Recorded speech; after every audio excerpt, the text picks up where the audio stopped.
The Gospel of Luke is a wonderfully written book. He's a storyteller. And in chapter 15 of Luke, he tells three parables: the lost sheep, the lost coin, and the lost son. We talked about the first two parables last week.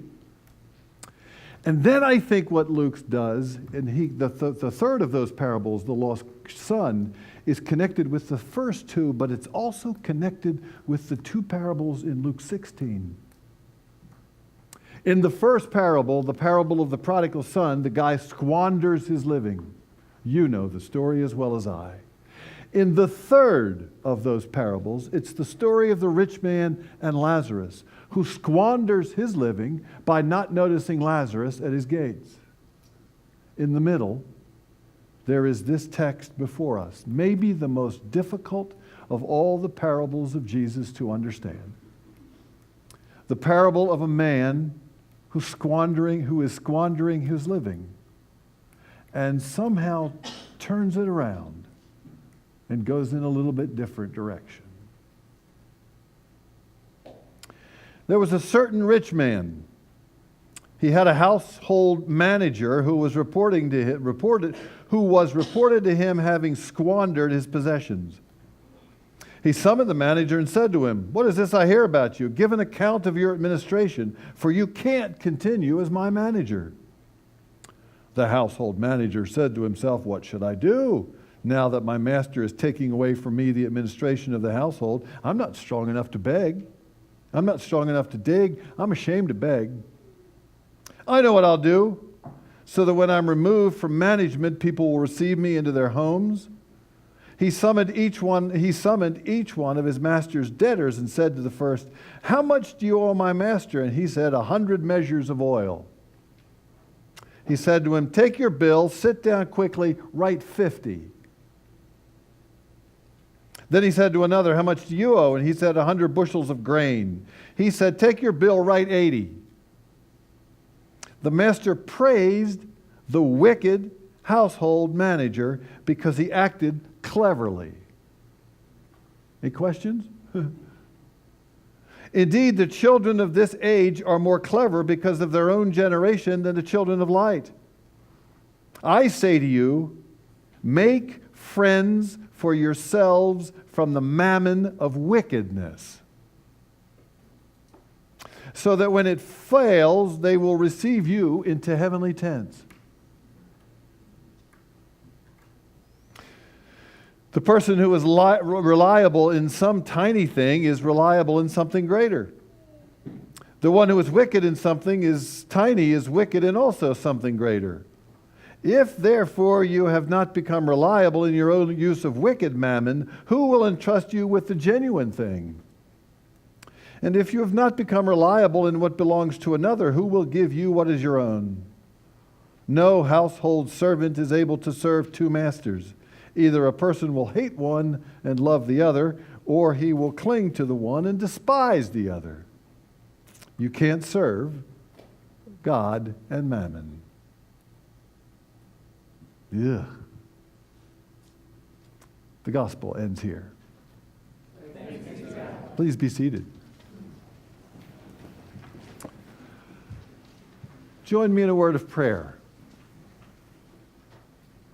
Let the words of my mouth and the meditations of our hearts be acceptable to you, O Lord, our strength and our Redeemer. Amen.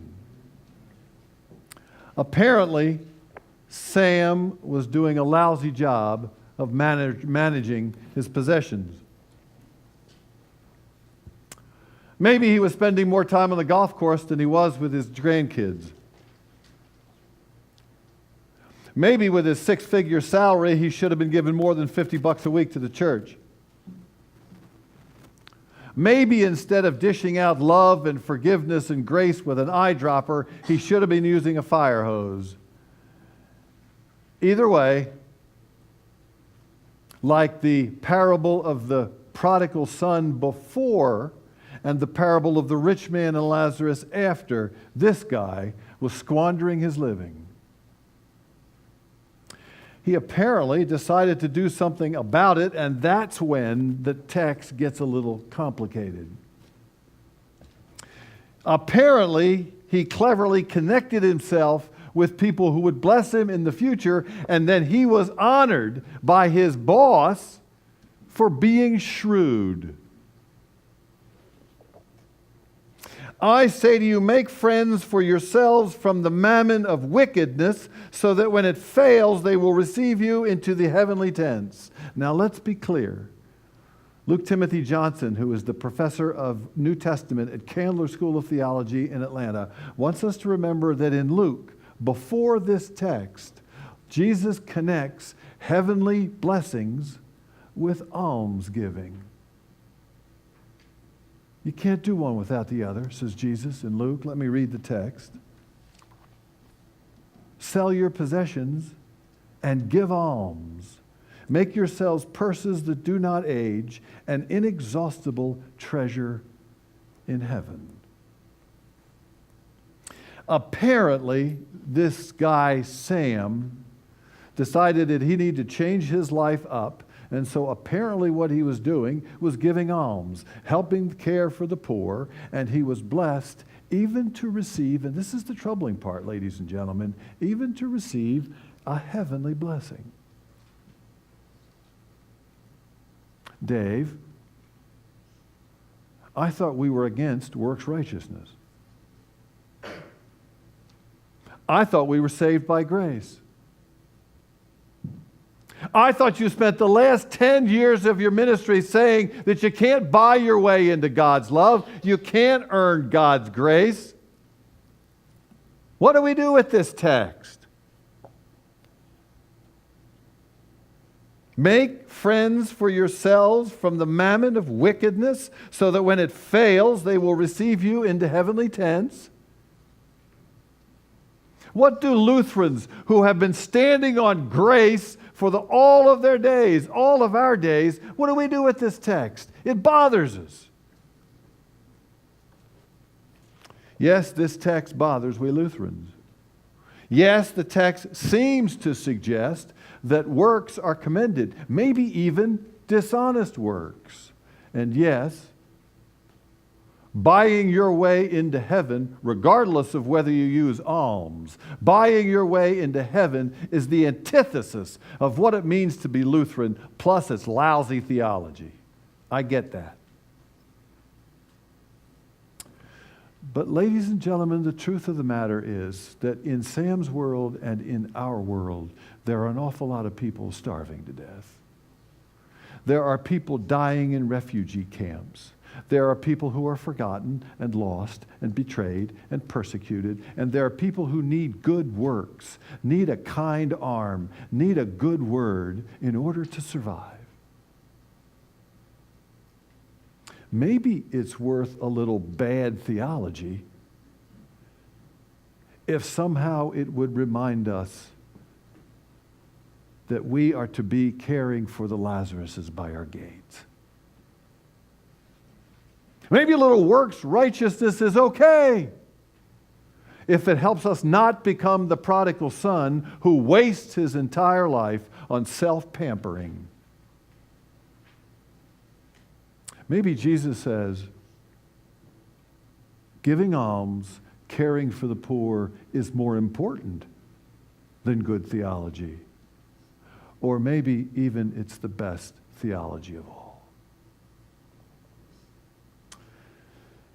This text continues. The person who is reliable in something tiny is also reliable in something greater.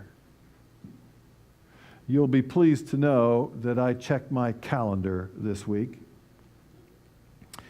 In it, there are no trips to Mars.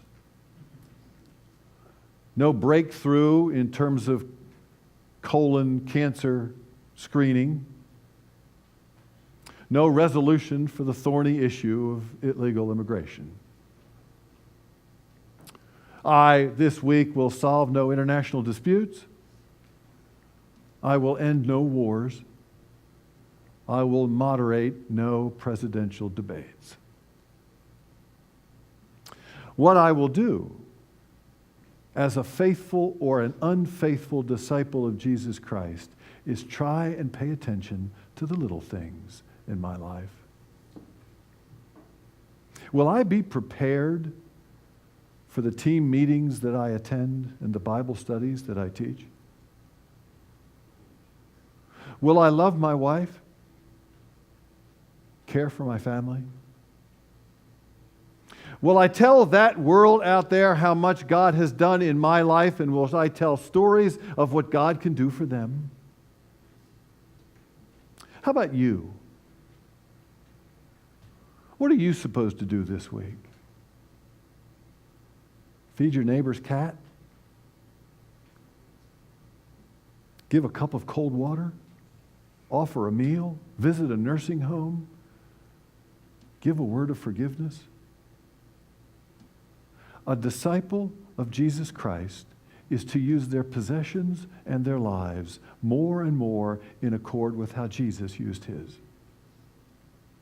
And there is no money amount too small, no time amount too insignificant not to be included. The parables of the prodigal son and the parable of the rich man and Lazarus tell two sad stories of two people who squandered their living.